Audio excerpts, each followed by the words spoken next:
और शुरुआत वंदे भारत की जिन खबरों को आज शामिल करने वाले हैं। सबसे पहले 10 अगस्त 2022 ये वो तारीख है जब नीतीश कुमार ने बीजेपी छोड़कर आरजेडी के साथ सरकार बनाई। करीब 1.5 साल से कुछ कम दिनों तक सरकार चलाते रहे, लेकिन एक बार फिर से नीतीश कुमार पलटी मारते नजर आ रहे हैं। कहा यह जा रहा है कि लालू यादव और उनकी पार्टी को Nitish Kumar tata bye bye कहने के लिए तैयार हैं और ये सब कुछ तब परवान चढ़ गया जब बिहार के नीतीश कुमार ने परिवारवाद पर प्रहार किया और इसके बाद लालू की बेटी ने इशारों ही इशारों में नीतीश पर पलटवार कर दिया। अगली खबर, लोकसभा चुनावों से पहले कर्नाटक में बीजेपी ने अपने घर को और मजबूत कर लिया है और 7 महीने पहले बीजेपी छोड़कर कांग्रेस का दामन थामने वाले जगदीश शेट्टार ने आज घर वापसी कर ली है। माना यह जा रहा है कि इससे बीजेपी को 2024 चुनाव में फायदा हो सकता है। बात कल के गणतंत्र दिवस की भी करेंगे क्योंकि देश कल अपना 75वां गणतंत्र दिवस मनाएगा। जश्न गणतंत्र को लेकर देश भर में उत्साह का माहौल है और साथ ही इसको लेकर देश भर में सुरक्षा बढ़ा दी गई है। दिल्ली पुलिस ने गणतंत्र दिवस को लेकर सुरक्षा के बंदोबस्त किए हैं, यानी जमीन से लेकर आसमान तक हर जगह दिल्ली पुलिस और अर्धसैनिक बल निगरानी करते हुए नजर आएंगे। आगे बढ़ते हैं, परिवारवाद पर वार, लालू वर्सेस नीतीश कुमार। ऐसा ये लग रहा है कि बिहार की सियासत में कुछ बहुत बड़ा होने वाला है और एक बार फिर से बिहार में सियासी ध्रुव बदलने लगे हैं। इसका इशारा नीतीश कुमार ने कल दिल्ली में कर दिया जब उन्होंने परिवारवाद को लेकर प्रहार किया और इसके बाद लालू की बेटी रोहिणी कहां पर पीछे रहने वाली थी। उन्होंने सोशल मीडिया पर एक पोस्ट साझा करते हुए इशारों ही इशारों में नीतीश कुमार पर पलटवार किया और इसके बाद पटना से दिल्ली तक हलचल बढ़ चुकी है। बीजेपी, जेडीयू और आरजेडी में प्लानिंग और बैठकों का दौर शुरू हो चुका है। जल्दी से आपको एक टाइमलाइन बता देते हैं और उसके बाद एक डिटेल रिपोर्ट आपको दिखाएंगे। नीतीश कुमार के घर पर बड़ी बैठक इस वक्त चल रही है। संजय झा, ललन सिंह के साथ मीटिंग है। उमेश कुशवाहा, विजय चौधरी इसमें मौजूद रहे और राबड़ी आवास पर भी हलचल तेज है। अब्दुल बारी सिद्दीकी, भोला यादव के साथ ये बैठक हो रही है। लालू और तेजस्वी के साथ गहन चर्चा हुई। आरजेडी के सभी विधायकों को बुला लिया गया है और बिहार बीजेपी के दिग्गजों को दिल्ली बुला लिया गया है। गिरिराज सिंह, अश्विनी चौबे, सम्राट चौधरी इस वक्त दिल्ली पहुंच चुके हैं। साथ ही विजय सिन्हा और बिहार के प्रभारी विनोद तावड़े भी दिल्ली तलब कर लिए गए हैं। यानी जगह जगह, चाहे दिल्ली हो और चाहे बिहार हो, पटना सेंटर हलचल तेज हो चुकी है।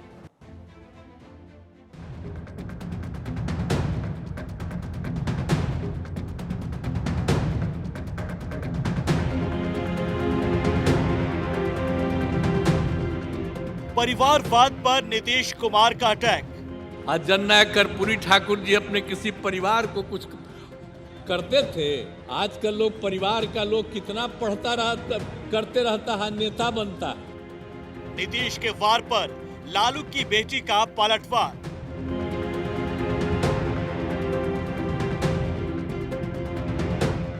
और इसी के साथ बिहार में एक बार फिर से सियासत तेजी से गर्मा गई है। खबर है कि लालू प्रसाद की बेटी रोहिणी आचार्य के सोशल मीडिया एक्स पर किए गए पोस्ट के बाद नीतीश कुमार नाराज हो गए हैं और इसी के साथ एक बार फिर से बिहार में सियासत तेजी से बदलती नजर आ रही है। कयास लगाए जाने लगे हैं कि मुख्यमंत्री नीतीश कुमार एक बार फिर से पाला बदलने की तैयारी में जुट गए हैं। लोग कहेंगे कि ऐसा मुमकिन नहीं है, तो पहले इन इशारों को देखिए और समझिए कि आने वाले दिनों में बिहार में क्या खेला होगा।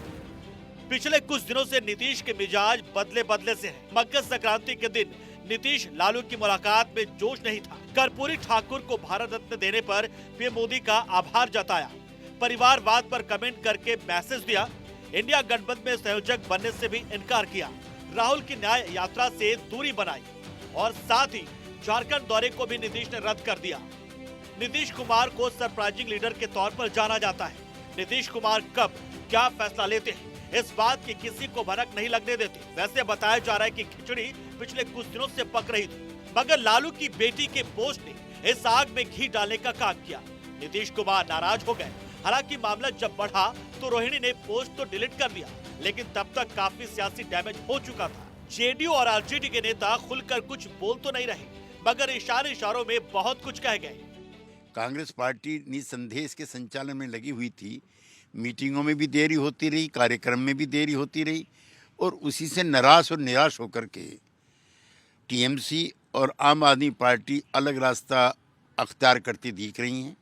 हम इसके निर्माता हैं, इसलिए हमारा दुखी होना स्वाभाविक है। माननीय मुख्यमंत्री जी, डिप्टी सीएम तेजस्वी जी और लालू जी ने उस बुनियाद के कमजोर होने से हमें कष्ट तो होगा ही।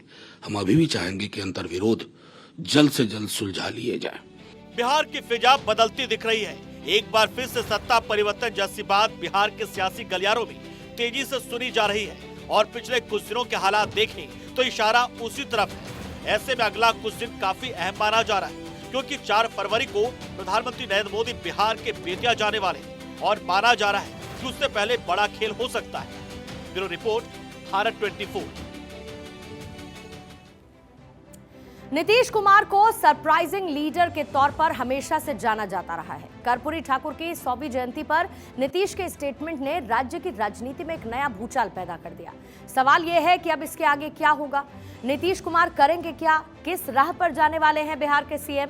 आइए इसी की कुछ संभावनाओं पर बात कर लेते हैं। पहली संभावना यह है कि क्या नीतीश कुमार लालू की पार्टी आरजेडी का साथ छोड़ देने वाले हैं? क्या मुख्यमंत्री पद को नीतीश कुमार छोड़ देंगे? क्या वो इस्तीफा दे सकते हैं? क्योंकि बिहार के सियासी गलियारों में इस तरीके की अटकलें हैं और सूत्रों के हवाले से खबर बड़ी है। इधर नीतीश कुमार 1.5 साल बाद क्या एक बार फिर से बीजेपी से हाथ मिलाने वाले हैं, यानी कि उनकी घर वापसी होगी?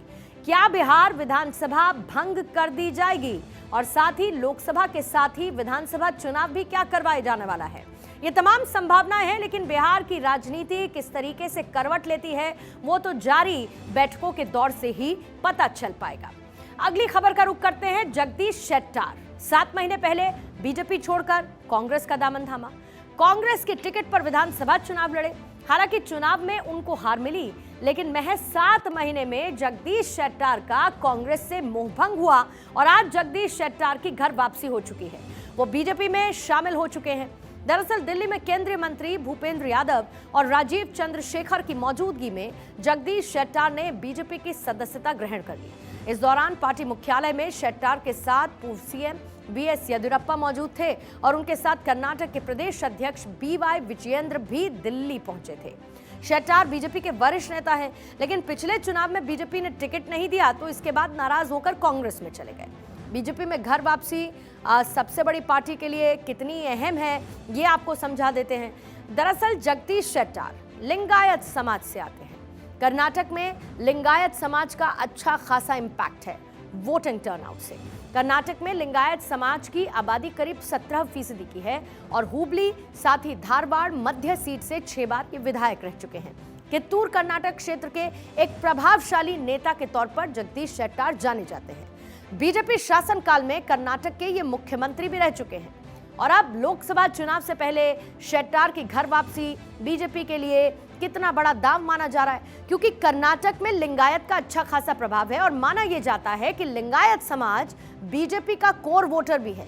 हालांकि विधानसभा चुनाव में बीजेपी से लिंगायतों की नाराजगी की खबर आई थी, लेकिन शेट्टार के बीजेपी में वापस आने के बाद माना यह जा रहा है, यह संभावना इस बात की और ज्यादा बढ़ जाती है कि लिंगायत समाज की नाराजगी शायद जगदीश शेट्टार के आने से कुछ कम होगी और बीजेपी को इसका फायदा मिलेगा। लोकसभा चुनाव होने में अभी 2 महीने से ज्यादा का वक्त है। अभी तक तारीख का ऐलान नहीं हुआ, लेकिन बीजेपी फुल एक्शन में है। चुनाव प्रचार शुरू कर चुकी है।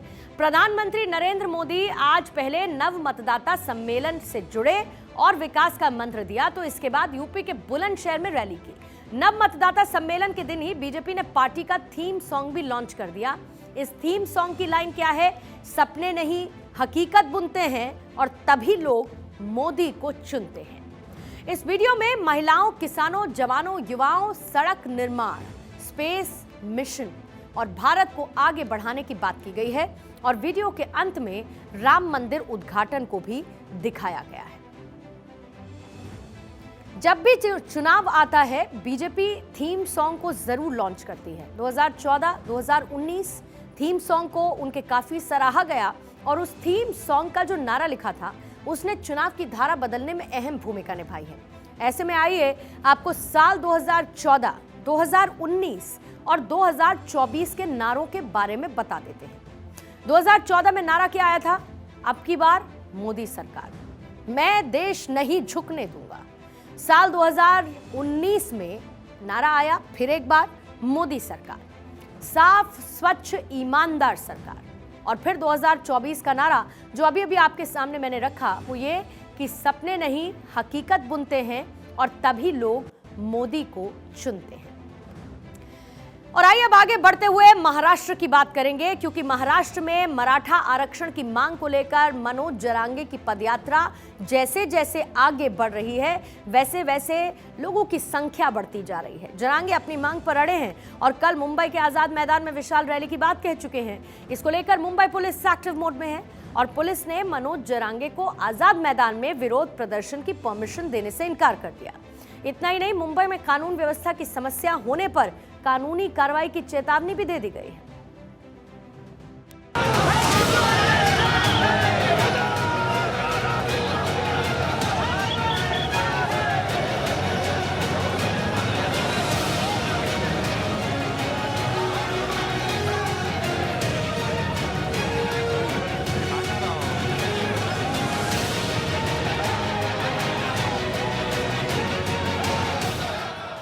मराठा आंदोलन महाराष्ट्र में रण।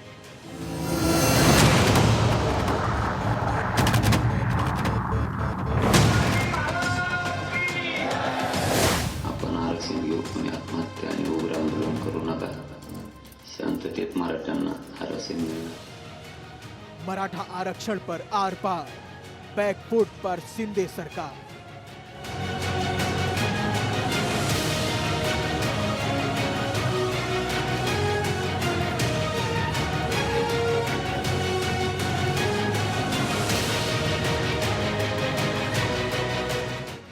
महाराष्ट्र में एक बार फिर से मराठा आरक्षण की मांग को लेकर आंदोलन तेज होती दिख रही है।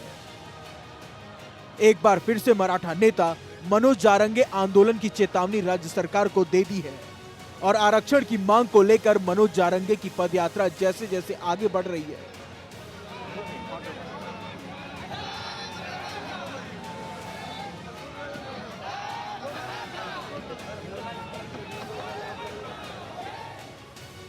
वैसे वैसे भी भीड़ आगे बढ़ती जा रही है। मनोज जारंगे ने 26 जनवरी यानी गणतंत्र दिवस के दिन मुंबई के आजाद मैदान में रैली को संबोधित करने का फैसला किया है। जारंगे कह चुके हैं कि अगर महाराष्ट्र सरकार आंदोलन को नजरअंदाज करती है तो मुंबई में भी भूख हड़ताल कर देंगे। ऐसे में सीएम एकनाथ शिंदे की नेतृत्व वाली महाराष्ट्र सरकार की चिंता बढ़ती जा रही है। मनोज जारंगे आजाद मैदान में रैली की मांग कर रहे हैं, जिसकी मनाही मुंबई पुलिस कर चुकी है और इसको लेकर मुंबई पुलिस ने बॉम्बे हाई कोर्ट का दरवाजा खटखटाया है। कोर्ट के आदेश के बाद मुंबई पुलिस ने जारंगे को नोटिस भेजा है। नोटिस में लिखा है कि मुंबई देश की आर्थिक राजधानी है, फाइनेंस से जुड़ी और इंटरनेशनल स्तर की संस्थाएं हैं। रोजाना 60 से 65 लाख लोग ट्रेन या दूसरे माध्यम से आते जाते हैं। अगर आंदोलनकारी बड़ी संख्या में गाड़ियों के साथ मुंबई आएंगे तो मुंबई में असर पड़ेगा। मनोज जारंगे मराठाओं के लिए ओबीसी आरक्षण की मांग कर रहे हैं और इसको लेकर पिछले कुछ महीनों में कई बार आंदोलन कर चुके हैं। हालांकि शिंदे सरकार मराठा रिजर्वेशन को लेकर संजीदा दिख रही है। मराठाओं को ओबीसी के तहत आरक्षण देने की पात्रता तय करने के लिए महाराष्ट्र में सर्वे का काम शुरू हो गया है। महाराष्ट्र राज्य पिछड़े वर्ग आयोग की तरफ से कराए जा रहे सर्वे मराठा समुदाय और ओपन कैटेगरी को शामिल किया गया है। ये ओबीसी सर्वे 31 जनवरी तक पूरा हो जाएगा, लेकिन मनोज जारंगे अपने कदम से पीछे हटने को तैयार नहीं है। ऐसे में लग रहा है कि महाराष्ट्र में एक बार फिर से मराठा आरक्षण गरमाने वाला है। Bureau report, Bharat 24।